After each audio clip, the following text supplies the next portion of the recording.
Hey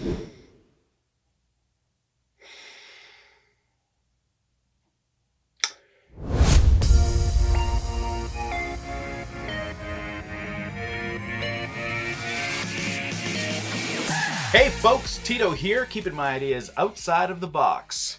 Happy belated New Year. 2020. That happened, and it's still happening.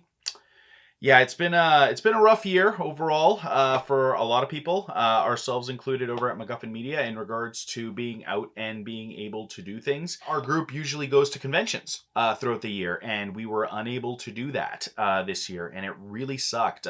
We were unable to attend both Calgary and Edmonton Expo because they simply didn't happen. So yeah, I mean, hopefully 2021 is better. But why did you come here today? Well, you came here today because of Twitch and how this platform is still around, and how it's become like a thing to watch people doing things. No, I didn't go insane. This is legit, guys.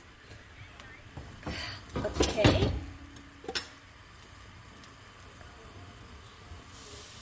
The rest of the group embraced Twitch, and I just was, okay, fine.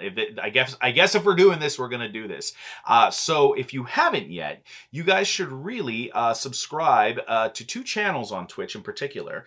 The first being SysteMATTically, so that's M-A-T-T in the middle of SysteMATTically, which is run by our very own Matt Salem, who is kind of like the guru of gaming within our group, and it's really a cool channel to check out because he tries a lot of games, and he really adapts well, and he's really good at commentating about like what makes certain games cool. So you should check it out because it's a fun time, because unlike me, who kind of has a bit of trouble with public speaking and such, Matt is a natural. He can like flow. Like there's no such thing as dead air. He should have been in radio, honestly. Last time on SysteMATTically stream. I thought we'd play some Whiplash 3 first. The amusement park was a bust. Now what do we do with all these cloned dinosaurs? Oh my god. Okay. Oh, eat the young? Already, it's getting pretty dark, but... Divorce among citizens of Legoland.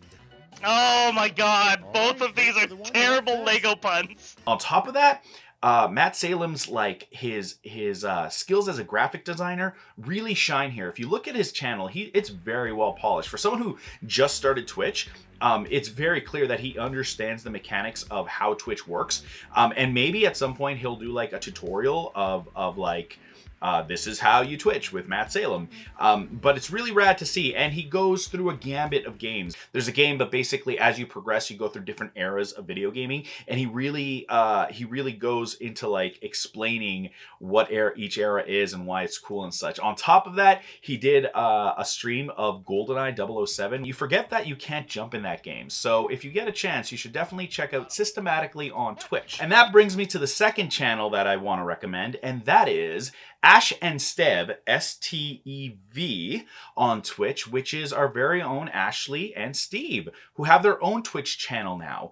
And this is a little bit of a different flavor. It's there's a dialogue, right? So, of course, Steve, his background in radio just lends itself naturally to a Twitch stream, but it's really fun seeing the dynamic between him and Ashley, because they're a couple in real life. They play a lot of Minecraft, and I don't like Minecraft, mainly because I just can't get my head around the crafting mechanic of the game. For me, crafting is a function to execute a game. It's not the game itself, in my opinion. It just feels like filler stuff to do. Like upgrading a weapon isn't fun to me. Just give me the Master Sword, okay?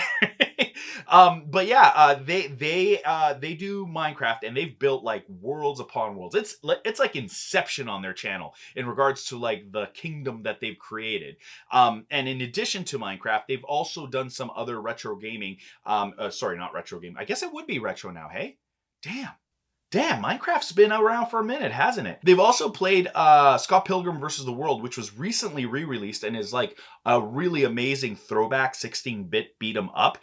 If you like the movie, And if you don't like the movie, I don't know what's wrong with you. You should go watch Scott Pilgrim versus the World right now. You should definitely go check out their channel because Steve and Ash are really good at like bringing two flavors to the background of something. Yeah. We haven't even started building the train station. Oh my god. Ashley's building a wizard tower.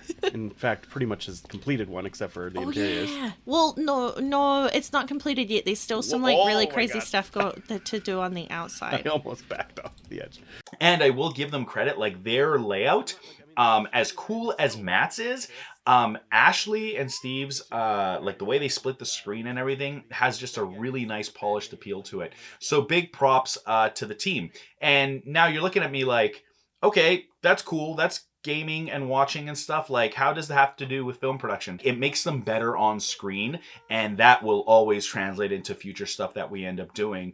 But also, it's like the avenue people have kind of embraced during this COVID time. You know, we're running out of movies to watch. Like, the movies that were filmed are like being released at this point, and we're looking for new content that isn't COVID related because, let's be honest, like this year, we're going to see a ton of COVID movies. And for the love of God, if you're writing a COVID script right now, please like do some degrees of separation. Make it an allegory for COVID instead of just being a movie about COVID. Because I think we need kind of at least a year or two break before we get into like a series of pandemic movies reminding us how much last year sucked.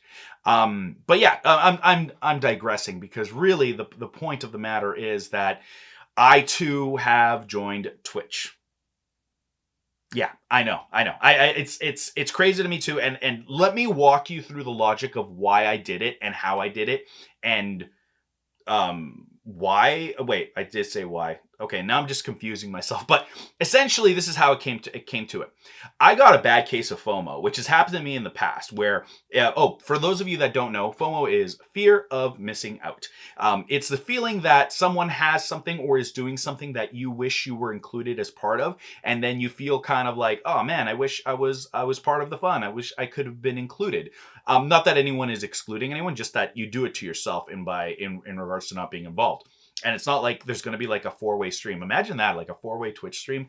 That'd be kind of amazing and also kind of crazy. So Hyperphotonic on Twitch is an entirely different channel of a completely different nature. And this might be super boring to you and ironic. And don't get me wrong, I appreciate the irony that this actually ties into the whole kind of Minecraft thing too, in the sense that like, as bored as people get of crafting, this is going to be just as boring. But I'm bearing the lead in the sense that basically my channel is about Cinetracer. So Cinetracer is less a video game and more a production tool for making films. Those of you that know me know that I can't draw worth a crap. Like drawing stickmen is hard for me. But I have a good eye for filming stuff.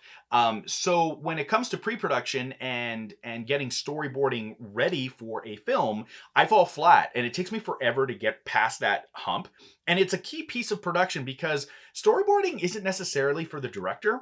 It's for everyone else on the team, so that they understand what you're trying to execute as a vision for your film. Communication is key for getting a film done.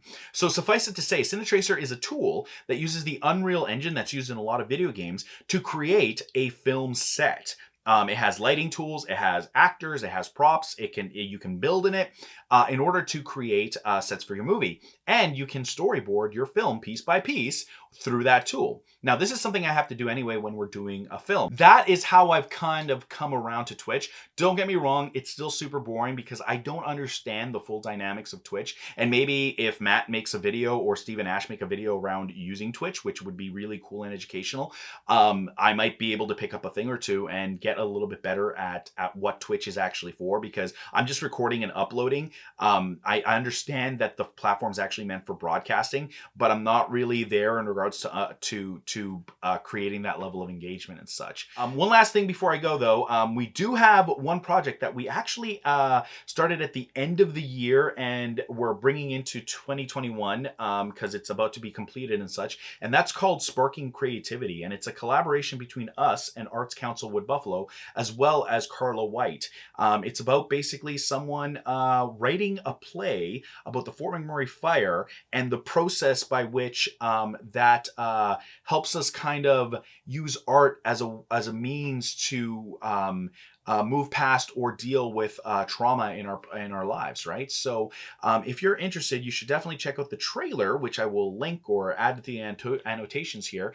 I also plan on doing some videos in regards to how we release short films, particularly ones that could be part of festival runs. So if you're into stuff like understanding how to submit to film festivals, how to strategically submit to film festivals, as well as the process by which you kind of push a film out and make it part of like the IMDb community and such, stay tuned for more of that, because my plan right now is to make at least one video a month this year, given the fact that we had a bit of a hiatus last year, and then that way maybe I'll get better at this, because I still feel I'm really awkward at it, and we can learn a couple of things on the way. So until next time, this is Tito saying, learn to be professional, but keep that indie passion.